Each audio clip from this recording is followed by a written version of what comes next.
Welcome to Stuff You Missed in History Class from HowStuffWorks.com.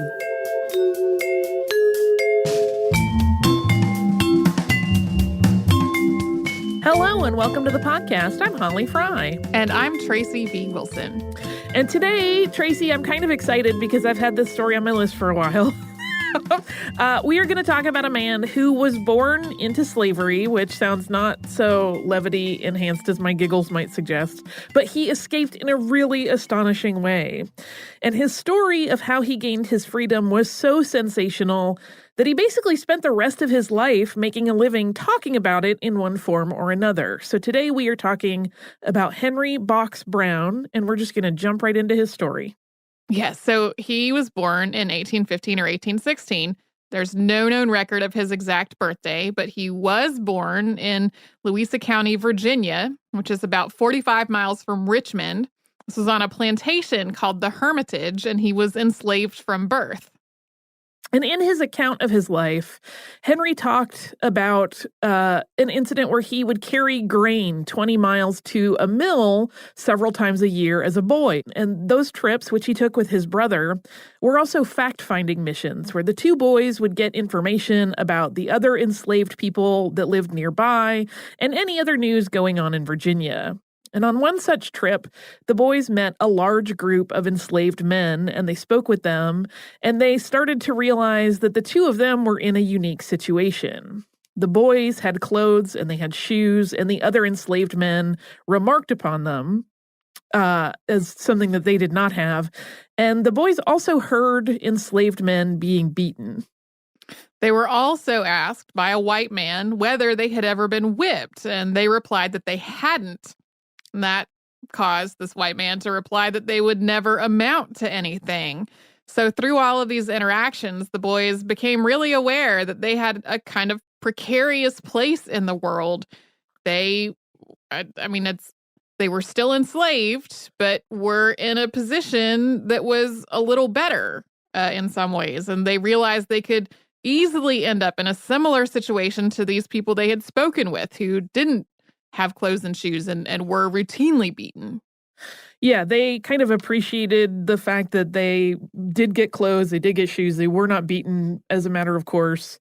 And they understood very quickly that people who were enslaved had no control over their life's course, and they could easily end up just wherever they might land based on the whim of someone else. When Henry was about 15, he and his mother were called to the deathbed of their owner, John Barrett. And things on Barrett's plantation had gotten a little bit rougher because Barrett had hired an overseer to manage things when he could not really keep up with running everything himself. And so they had had a taste of that more difficult situation, and Henry and his mother believed that their summons to Barrett's bedside was in fact so that they could tell them that they were going to be freed upon his death. They literally believed this when they walked into that room. But instead, they got the news that John Barrett was giving Henry to his son William. And with Barrett's death, his estate was divided 4 ways among his sons, and Henry's family was torn apart in the process. He later wrote of this time, quote, "This kind of torture is 1,000-fold more cruel and barbarous than the use of the lash which lacerates the back. The lashes which the whip or the cowskin makes may heal, and the place which was marked in a little while may cease to exhibit the signs of what it had endured. But the pangs which lacerate the soul in consequence of the forcible disruption of parent and the dearest family ties only grow deeper and more piercing as memory fetches from a greater distance the horrid acts by which they have been produced." Henry was moved to Richmond to work in a tobacco factory that William Barrett owned. William assured Henry that if he worked hard and he behaved, that he would be taken care of and he would also be paid a small bit of money. William was overheard at one point by Henry telling the overseer at the factory that Henry should never be whipped, that he had been raised by William's father, and that he was a very smart boy. In 1831, Henry witnessed the aftermath of Nat Turner's rebellion, in which more than 60 black men, some enslaved and some free, had killed more than 50 people. After the rebellion, there was a lot of retaliatory violence against enslaved people. Henry later wrote about witnessing many people, quote, whipped, hung, and cut down with swords in the streets and worse. He asked William Barrett what was happening and was told only that some enslaved men, quote, had plotted to kill their owners. Henry only figured out long after the fact that he had seen this famous rebellion. In 1836, Henry wanted to marry a woman that he had met named Nancy. Nancy was also enslaved, but she was owned by a man named Mr. Lee, who was a banker, and not William Barrett, who owned Henry.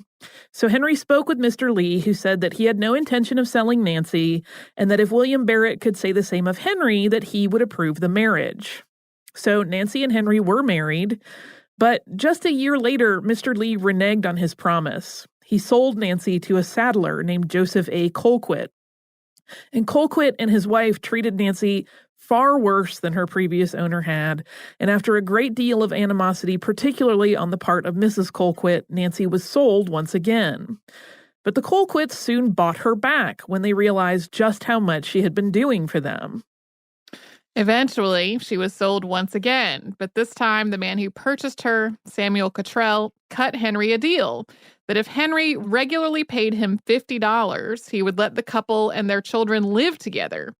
Henry, of course, had to arrange and pay for a home, in addition to the regular annual payments that he had to make.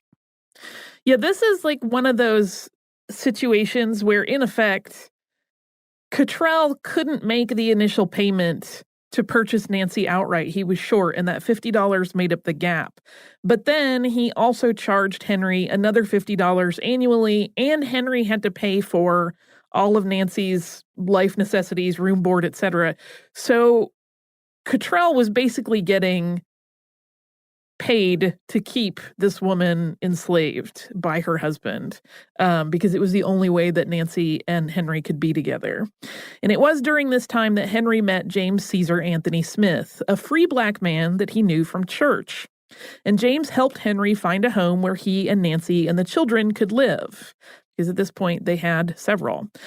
James C.A. Smith arranged for the rental of a home in his own name at $71 per year for the Browns.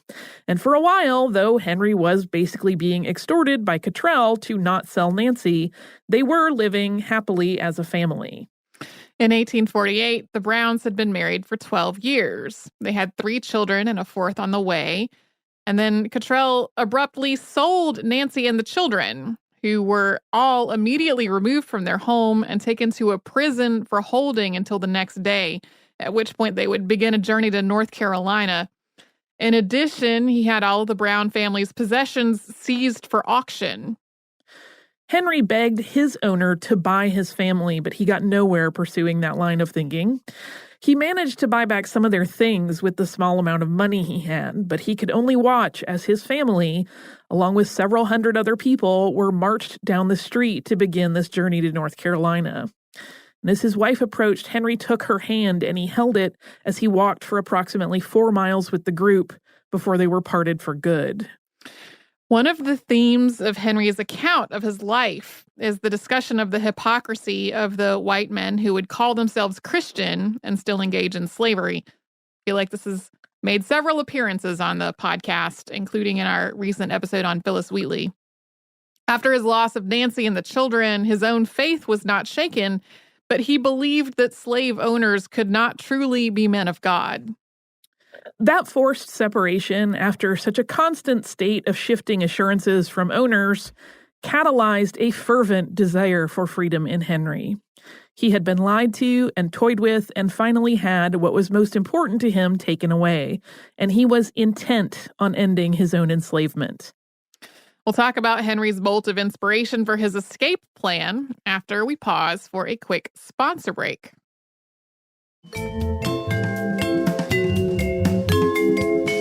Henry describes precisely the moment where he had his idea for escape in his writing.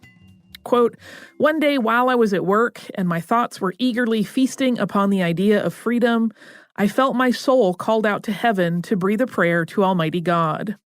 I prayed fervently that he who seeth in secret and knew the inmost desires of my heart would lend me his aid in bursting my fetters asunder, and in restoring me to the possession of those rights of which men had robbed me. when the idea suddenly flashed across my mind of shutting myself up in a box and getting myself conveyed as dry goods to a free state.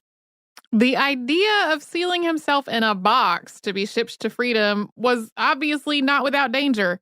There was a very real risk that he could die in the process, but Henry Brown was willing to take that risk rather than remain enslaved.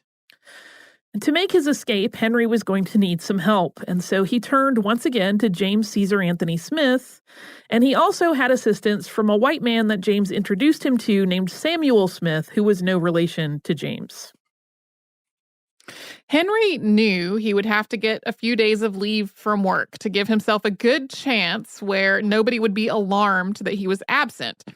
He had a finger that was infected, and he thought he might use that as an excuse. But his overseer didn't think this injury was bad enough for him to need to miss work. So Henry poured what was called oil of vitriol on it. This was really sulfuric acid. He wound up causing a lot more damage than he intended to, but it worked. He got permission to miss work and treat the wound, and his friends managed to make contact with people in Philadelphia who would be willing to receive this box. Brown's box was lined with fabric, very similar to what you might find on a pool table. And Henry had cut 3 holes in the box for air, and he took a gimlet, which is kind of like an awl, with him into the box in case he needed to cut more during the journey. He also took a bladder of water, both so that he could hydrate himself in small amounts and also so he could potentially put it on his face if he needed to. And this box was, according to Henry's account, 3 feet 1 inch wide, 2 feet 6 inches high, and 2 feet wide. Henry had hired a carpenter to specially make it for him with the small amount of money that he had saved up, and it was marked as dry goods. Henry folded himself into this box, and then his friends nailed it shut. He was taken a mile to the shipping station. Samuel shipped the box on March 23rd, 1849, via the Adams Express Company. And the box then made its journey over the course of 27 hours. Almost immediately, it was flipped on its end, so Henry's head was down. And then when he was moved from a wagon to a baggage car, it landed on its side, which was a little more comfortable. But when he was placed onto a steamer at Potomac Creek, he once again was stood on end with his head down. He thought he might die because the pressure around his face was so much, but he focused on the idea of freedom and resolved to just get through the discomfort. As he was becoming convinced that his life really was in danger, 2 men on the steamer shifted the crate to its side to use it as a seat. After some additional jostling and being tossed around and put into a position that was bottom end up again, he finally came to rest in luggage storage at the train depot until a gentleman came to ask about the box and collect it. To me, it sounds so terrifying, 1, to be shut up in a box, but 2, the idea of being stood head down for hours on end like that is so scary. And from there, after the man collected the box, it was taken to the Philadelphia Anti-Slavery Society. They had a headquarters there. And Underground Railroad conductor William Still, who was part of this group that had assembled to receive the box, wrote of the moment that the box was open. All was quiet. The door had been safely locked. The proceedings commenced. Mr. J. M. McKinn rapped quietly on the lid of the box and called out, "All right?" Instantly came the answer from within, "All right, sir." The witnesses will never forget that moment. Saw and hatchet quickly had the 5 hickory hoops cut and the lid off, and the marvelous resurrection of Brown ensued. Rising up in the box, he reached out his hand, saying, "How do you do, gentlemen?" The little assemblage hardly knew what to think or do at the moment. He was about as wet as if he had come up out of the Delaware. Very soon he remarked that before leaving Richmond, he had selected for his arrival hymn, if he lived, the psalm beginning with these words, "I waited patiently for the Lord, and he heard my prayer." And most touchingly did he sing the psalm, much to his own relief, as well as to the delight of his small audience. So Henry Brown was free. The success of Brown's escape also really caused a rift among abolitionists. There were people who wanted to publicize it as a victory for the anti-slavery cause, and these folks thought that it might inspire similarly creative ideas among enslaved people and their sympathizers. But other people, including Frederick Douglass, thought that it should be kept a secret. If you've heard our episode on Frederick Douglass, he didn't want to publicize his own way of escape because of the risk. The logic was that if they didn't let word get out that Henry had escaped slavery in this manner, that other people could potentially be freed the same way. And Samuel Smith, who was the white man who had assisted Brown in Virginia, came to the decision as well that this shipping method should be used to free other enslaved people. So Smith, once again with the help of James Caesar Anthony Smith, made another attempt on May 8th of 1849. But unfortunately, their efforts were discovered. Both men were arrested, although James Smith did not face any jail time for his involvement. He was kind of written off because as a black man, they believed that he had not been smart enough to really be a mastermind in this whole plan. But in November of that year, Samuel Smith was sentenced to 6.5 years in prison. Ultimately, Henry, who was now nicknamed Henry Box Brown, became a public story. It was really not possible to keep the secret of such an amazing escape secret. Within a matter of weeks, he was well known within the abolitionist movement. Brown began touring, telling the tale of his 27 hours in the box to find his way to freedom. He first told the story at the New England Anti-Slavery Convention in Boston at the end of May 1849, so just 2 months after he began. He also wrote his life story, including his daring trip to freedom. In actuality, this account, which is titled Narrative of Henry Box Brown, was written largely by abolitionist Charles Stearns, who also published it. Henry Brown and Charles Stearns actually went on book tour together, and the proceeds from that book were used to fund a new lecture tour. And for his stage appearances, Henry Brown developed his act to add a panoramic painting that he had commissioned, titled Mirror of Slavery. And this painting was spooled across the stage, almost like a slideshow, to tell the story of how people had been stolen from Africa and enslaved, and what slavery in the U.S. was truly like from the enslaved person's perspective. His friend, James Caesar Anthony Smith, who had left Richmond after his arrest and release, joined him on stage for these presentations. The two men eventually had a falling out, however, and we'll talk about that towards the end of the episode. Next up, we're going to talk about how the Compromise of 1850 once again changed Henry's life, but we're going to take another quick sponsor break before we get to that part of the story.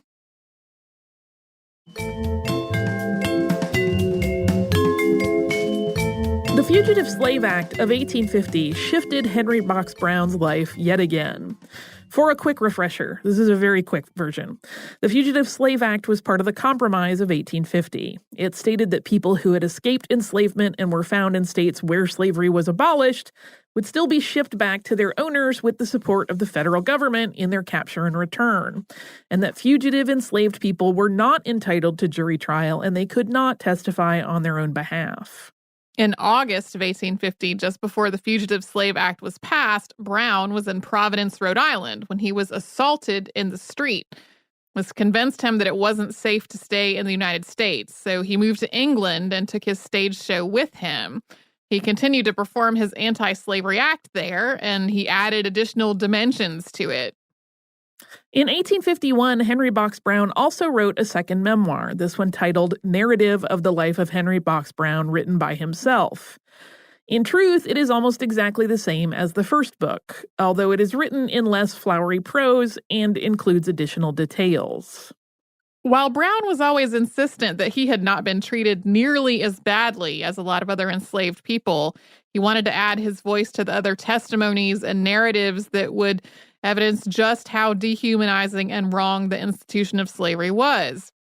His book opens with a preface that reads, quote, "So much has already been written concerning the evils of slavery, and by men so much more able to portray its horrid form than I am, that I might well be excused if I were to remain altogether silent on the subject.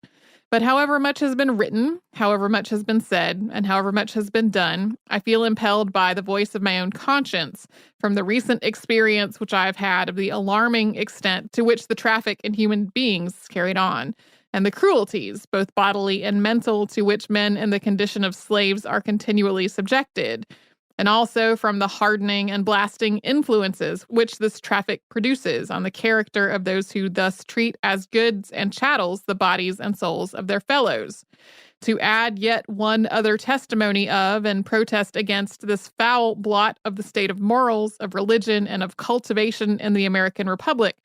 For I feel convinced that enough has not been written, enough has not been said, enough has not been done, while nearly 4 millions of human beings possessing immortal souls are in chains, dragging out their existence in the southern states. And just for the sake of transparency, it is generally believed that Henry Box Brown did not actually write all of this, even though it is listed as written by himself, that probably he verbally spoke all of this and someone took it down and probably cleaned up the grammar for him. But it is basically the same story that he was telling on stage night after night after night. So it's corroborated in his verbal history. It's not as though someone wrote a completely different version of his life. So for the next 25 years, Henry Box Brown lived and performed in England, and he also married a second wife there named Jane, and they started a family together. During that time in England, he continued to tell his tale of escape, but after his falling out with James Smith, his act became less about abolition and more about magic.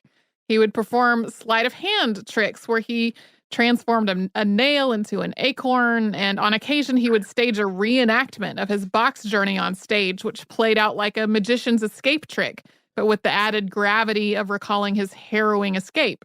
In 1851, he staged a large-scale reenactment of his box escape when he had himself shipped from Bradford to Leeds in West Yorkshire.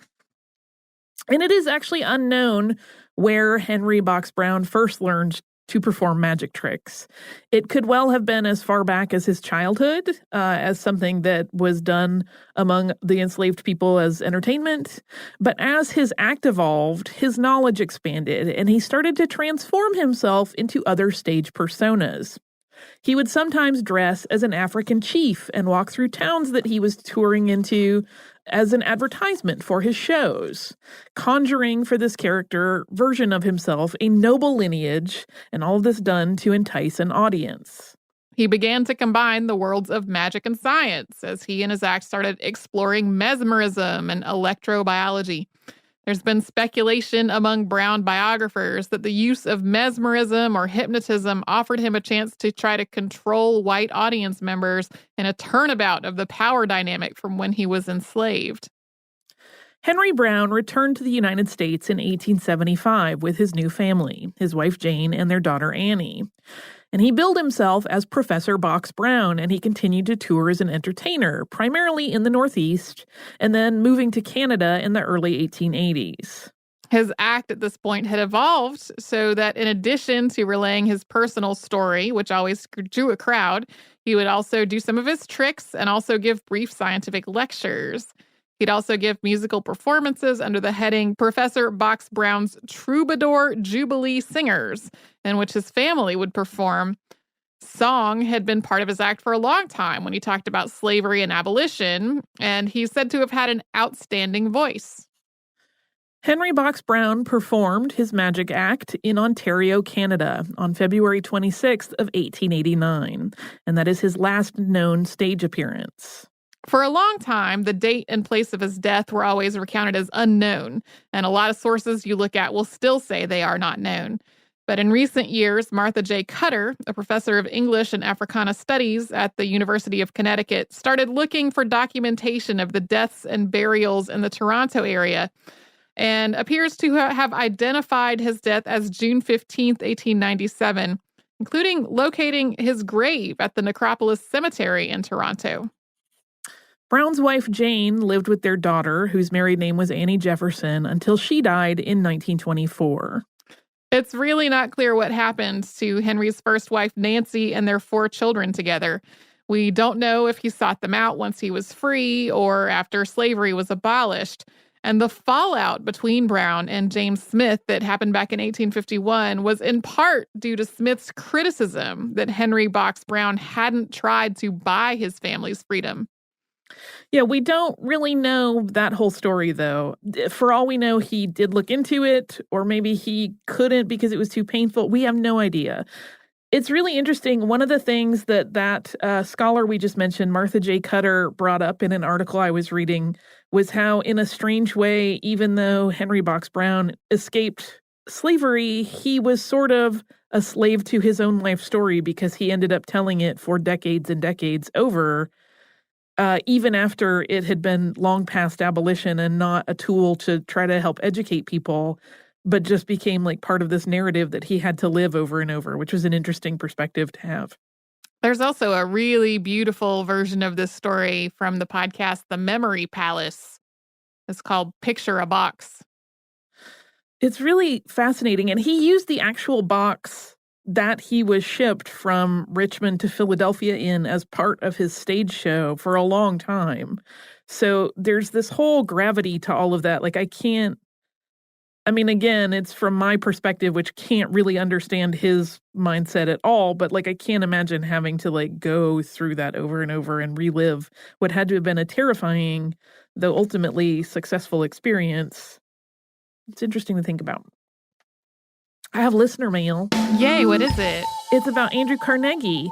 It's from our listener, Kathy. We have mentioned her on the show before. We read her listener email about Ann Lister, but she wrote this morning and said, I just finished the Andrew Carnegie episode. Towards the end, when you talked about Carnegie wanting to buy off the Kaiser to end World War I, you said he was stopped by President Teddy Roosevelt. I'm sure you know that Teddy Roosevelt wasn't president during World War I and that Woodrow Wilson was.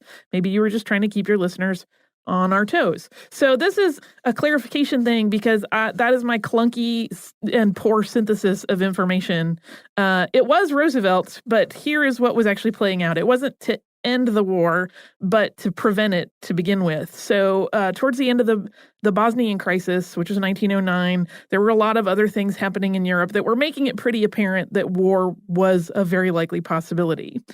And Teddy Roosevelt had promised Andrew Carnegie at that point that he would be his envoy of peace to leaders of Europe, that Carnegie, even though he was very influential at this point, just couldn't quite get connections to.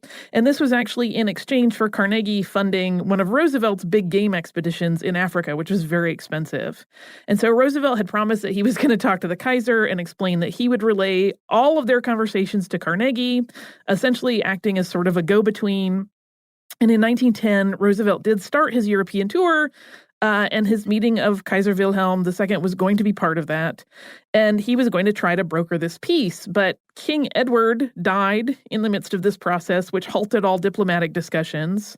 Roosevelt and Wilhelm did meet, but only unofficially, and they did not speak of the peace plans that Andrew Carnegie had devised, which was part of all of that. So that was my poor way to put it in there. So that's my apology for being clunky. But I wanted to read this quote that Carnegie wrote about how this whole thing played out, and it kind of evidences how unhappy he was and why he felt that his whole efforts at peace at the time were kind of a failure. He said, quote, "There has been a fatal flaw in my strategy to stop the war, the misplaced trust in those I counted on as my colleagues in my quest for peace." So he felt like he failed in trusting Roosevelt because he did not make good on his promise to broker a peace. If you would like to write to us, you can do so at historypodcast@howstuffworks.com. You can also find us at missedinhistory.com. We are everywhere on social media as Missed in History, so you can contact us there as well. If you want to visit that website, missedinhistory.com, we have back catalog of every episode that has ever existed of the podcast, including show notes for the ones that Tracy and I have worked on. So come and hang out with us online at missedinhistory.com.